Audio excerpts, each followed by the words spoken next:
Oh, hi. It's been a while, hasn't it? Yes, it's been way too fucking long, actually. I did not intend on taking a 3-month sabbatical here. Just adjusting the volume like a total pro, as I always am. But it kind of just happened inevitably here. I guess just I had a bunch of work training to do in January, and that kind of derailed my momentum here. And, you know, for the past couple months, I've just been trying to get up the motivation to make a video. And finally, today, I'm dipping the toe back in, and it's good to be back. So, first of all, I'll talk about what we're listening to in the Ninth Circle today. Again, if you don't remember, my name is Bill, and welcome back. So, new Mortuary Drape here. This is their album from last year that is called Black Mirror. Of course, Mortuary Drape are a long-running Italian black metal band that started all the way back in the late 80s, early 90s here. So, yeah, this came out on Peaceville last year. It is 11 songs, but, you know, like I said, I mean, mostly known for all the Witches Dance, things like that, you know. So, we'll jam this here while I'm doing a video for Fumes of Hatred. This one is for Trevor's 400 subscribers, contest. I'm sure, if you know me, I'm sure you know Trevor. Fumes of Hatred is, you know, he's a really knowledgeable guy. I think he lives up in the Pacific Northwest. Talks a lot about black metal, talks a lot about, you know, black metal stuff that's controversial and banned on Discogs, which, you know, a lot of the stuff that he listens to, I listen to as well. So, congrats on the 400 plus subscribers, Trevor. It's well deserved. So anyway, we'll get down to biz here. I got the questions on here. I saved them on my phone so I would remember because, you know, being a decrepit old fuck as I am, you know, your memory starts to go. Here, we'll drink a little cheers to, here you go. The tea again, the black iced tea as always, Trevor, for the 400, so cheers. I fucking subsist off caffeine. Alright, question number 1 for him is, resurrect 4 artists from the dead, whether it be individual musicians, a band, or era of a band. The first 4 musicians that popped into my head as far as resurrecting, I thought John Nodvite from Dissection, Chris Witchhunter from Sodom, Cliff Burton from Metallica, and then G.G. Allen, and I was like, well, there you go. There's your band right there. You've got a drummer, a guitarist, a bassist, and a vocalist. What kind of unholy fucking racket would that be? I mean, you've got 2 guys who are really good at their instruments and 2 guys who are like sloppy fucking drunk maniacs. So it would be interesting to see those 4 be forced to be resurrected from the dead and be forced to start a band together and see what would come out of that unholy amalgamation. So again, Chris Witchhunter on drums, John Nodvite on guitar, Cliff Burton on bass, and G.G. Allen doing vocals. So that's my answer to question number 1 there, those four guys. And I own stuff by all of those artists, all those bands, so I would be interested to see what it would be all about. Shit, sorry, it fucking closed on me. Goddamn piece of shit. Okay, the next one. 1 to 4 albums or releases, pressings you desire to own that amass a total of $400, highest price on Discogs. Well, one of them's real easy to think of. For years, I've been after an original copy of U.S. hardcore band The Necros' Conquest of Death album. And that goes, I mean, routinely, that album goes for anywhere from $200 to $250. It's never been legitimately repressed, so it was released in 1983 on Touch and Go, but it's never had, it's never been released on CD. It's been bootlegged a few times, but I want an OG. I want an original. Touch and Go's never released it on vinyl. I mean, I'm hoping, because there's some stuff in the last few years that's been reissued, especially in hardcore, that I never thought I would see a legitimate reissue of, like the first 2 Gizm records, like Detestation and and Man getting officially re-released, and then fucking SSD, the kids will have their say. The fact that that got reissued last year, I'm like, maybe the Necros, maybe that Conquest of Death record will actually get re-released. So that's number one, and that's at least 50 to 65% of my dollar value there. The other one, which actually isn't really that old, but it's the LP press of it is very limited. It's Abigor's in the quintet. Oh, I think it's, what is it? Let me look it up on fucking Discogs real quickly. But it's Abigor, the limited edition. Like, it's only been released on vinyl once, this Abigor record, and there's only 300 copies of it. Let's look again, because I'm like, Jesus Christ, I can't remember the exact fucking title. Channeling the Quintessence of Satan, yes. There's an LP pressing of this that was limited to 300 copies that was put out, let's see, I'm looking, since I'm here, let's look it up. Waste some time with me. It was only released 3 years ago. It was released on an Austrian label called Rotten Relics Records in 2021. I have missed out on it like an idiot. I did not fucking buy it. But as you can see right now, the cheapest LP copy of it on Discogs, 250 fucking euros out of Norway. So that's translates to about $300 US, not including shipping. So yeah, those two would be the things for sure. And there's if you don't know which album channeling the Quintessence of Satan is, let's bring that up there. You can probably see that. There's probably some glare there, but it's got kind of the cool, kind of like woodcut medieval art on there. But that album is that is Abigor's, that's their 1999 album originally. It was originally released on Napalm then, so yeah. Those would be the two. Necro's Conquest of Death, and the one vinyl pressing of Abigor's channeling the Quintessence of Satan. So there's my answer to that one. So question number 3 would be 4 concert memories that stand out, whether it's funny, sad, or irritating. Oh, that's kind of a hard one, because I've got a lot of concert memories, and to think of 4 concert memories. So I've talked about some stuff in some of my videos, so I'm not going to bring those up again, but I'm going to bring up a couple new ones here. Like one of them, we'll talk about 1997, going to see the Swinging Utters and Social Distortion at the Blue Note in Columbia, Missouri. So I like early Social Distortion. I really like Mommy's Little Monster, and I like Prison Bound. And the album they put out at that point, White Light, White Heat, White Trash, I actually like that record a lot too. That's like the last Social Distortion record I like.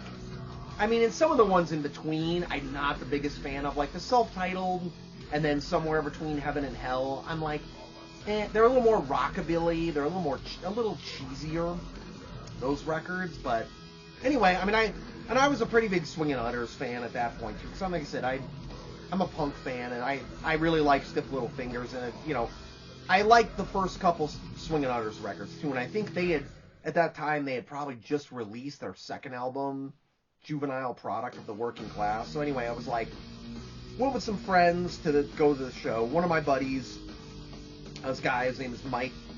He was a sharp, a non-racist skinhead. He was from St. Louis, And so we're standing outside waiting to get in, and he sees this girl that he knows, and he starts talking to her, and he sees that she's with these like skinhead dudes, and he's like, "Who are those guys?" And she's like, "Oh, they're just some dudes."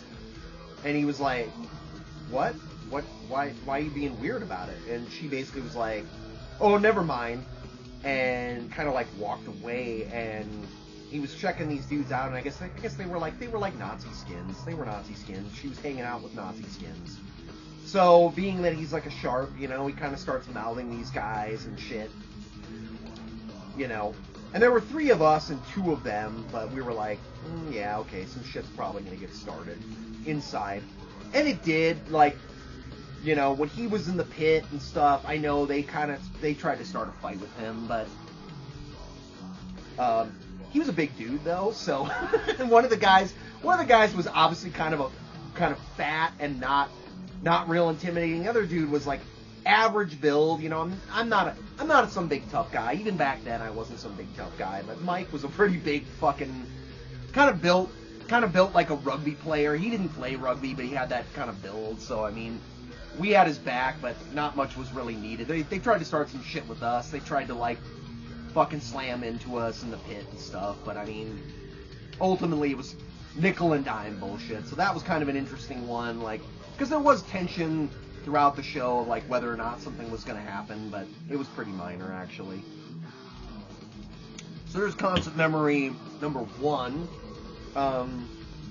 Concert memory number 2, a good one, I would say,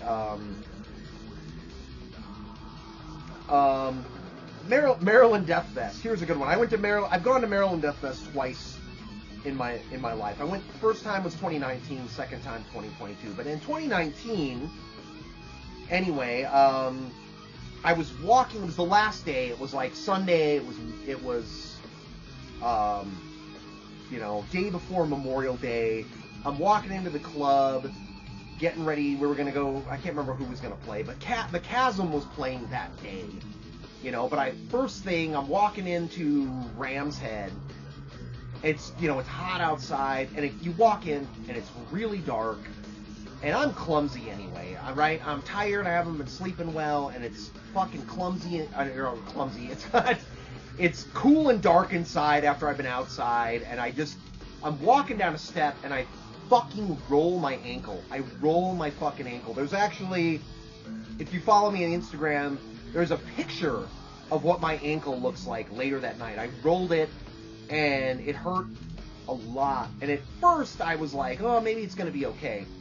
But it fucking swelled up to like double the size. It was really fucking bad. I ended up hobbling on. I stayed and watched the Chasm. I was like, I'm not missing the fucking Chasm. So I basically just kind of like sat on a fucking stool and watched the Chasm, and then hobbled back to the hotel and laid in bed and like elevated my foot and iced it and shit. But man, it fucking swelled up. It was huge. Thankfully, like I said, the next day we were flying back, but I was like, fucking, we were seeing some shit in Baltimore, and I'm like hobbling around on this fucking really swollen ankle, and I was like, oh yeah, tomorrow I have to go to work and stuff, and I have I work a job where I have to be on my feet, then and now I've always worked jobs where I have to be on my feet, so that was fun, you know. I'm like, oh, what an idiot, I fucking roll my ankle walking into a club like a fucking complete loser. But, you know, everything was fine. I didn't miss anything essential. I got to see what I wanted to see.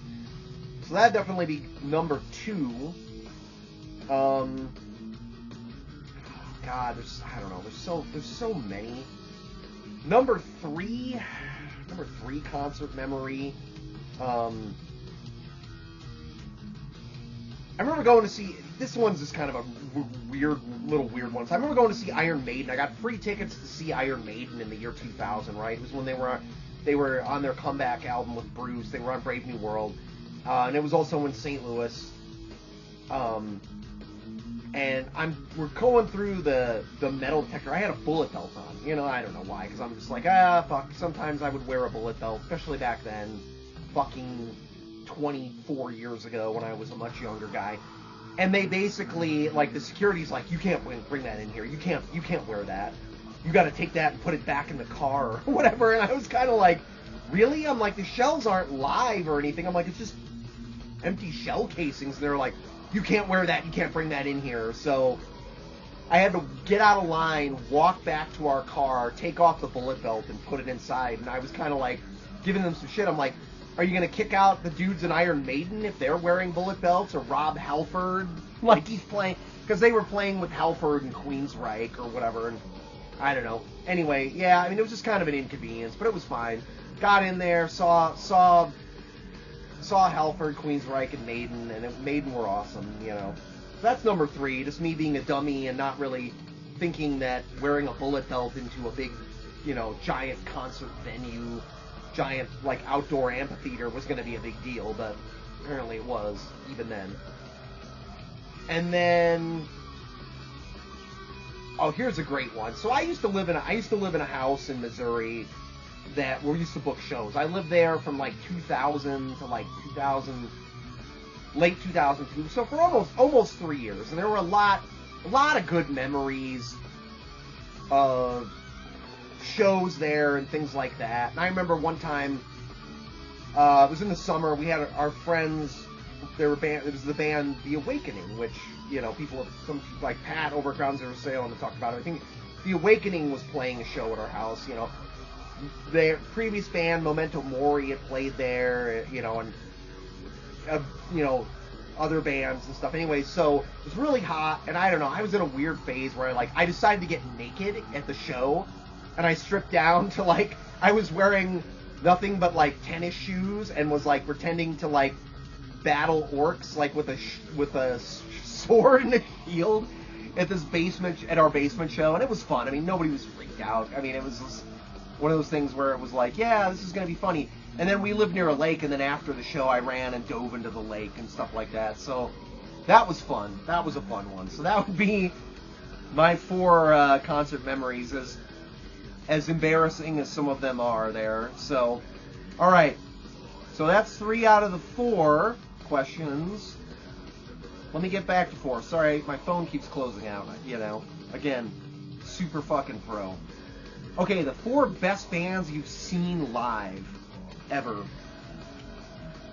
The Chasm would definitely be one. I've seen the Chasm twice, and both times were in 2019. First time was at Maryland Death Fest, like I said, at the Ram's Head, and they were amazing. And then a couple months later, they played in Salt Lake at, it was at, what bar? It was at a bar. They were touring with Infernal Conjuration and Cruciamentum, and they fucking tore it up. It was even better in a small club, because I was standing like a few feet away from the stage, and Daniel was just shredding it up. It was an incredible performance. So both times I saw the Chasm were great. Deceased as well. I've seen Deceased twice. The first time was in 2005 in Pittsburgh at the now defunct record store Brave New World. They were fucking incredible there. I don't know. There weren't really any other bands. There might have been a local band opening, but I think we got there late. We got there. The local band was playing, so I didn't even really pay attention. But you know, that was the first time. I didn't realize who he was at that time. But Jim Kanya from Nunslaughter was there, and he was handing out. He gave me an LP copy of that like Spawn of Satan record, you know. He was just like, here, take this, and I was like, really, seriously? I'm like, how much do you want for it? And he was like, nothing, it's free. And I was like, thanks, man. I didn't know who he was until years later when I saw like a music video for Nunslaughter on YouTube, and I was like, holy shit, that's the guy that gave me that record at that Deceased show. And yeah, it turned out to Jim Kanya. But yeah, Deceased were awesome.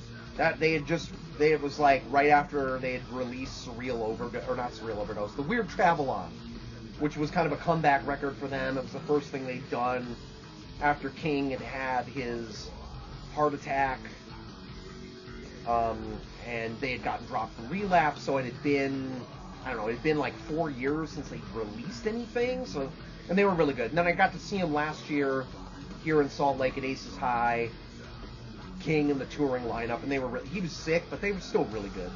They still killed it. Were awesome. So that's two great bands there. 3, Crudos. I got to see Los Crudos a couple of times. The first time I saw Los Crudos was at a punk fest in Minneapolis in 1996. Tons of great bands there. I saw Code 13, I saw Charles Bronson. I mean, just shit ton. Misery. Yeah, I mean, it was a ton of awesome bands, but like, Crudos were powerful. I mean, and Martine, that guy, just such an inspiring frontman, vocalist. Yeah, and then I saw them again later that summer, like probably in like, it was like August of that year. In Chicago, they were playing with Suffer, and His Hero Is Gone at the Fireside Bowl again, which is long gone, and just as awesome, playing to a hometown crowd. So that would definitely be number 3. 4 makes it, I mean, it's 4 is difficult, because, I mean, there's so many fucking bands. Probably, I would say, for me, band that made a huge impression on me.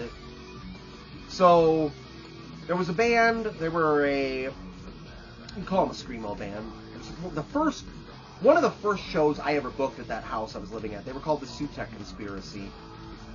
Now Layla from Vastum was in Sutek Conspiracy. This is when she was still in college. So this is like the year 2000. This is a long time ago, 24 years ago. And everybody in Sutek was just awesome, you know. Played in our basement, just tore it the fuck up. They played our basement multiple times over the next couple of years before they broke up. I saw Sutek probably 4 or 5 times over a 2-year period, and they were always incredible, you know. And you know, the next band Layla did, Memento Mori, was awesome. Obviously, Vastum is awesome.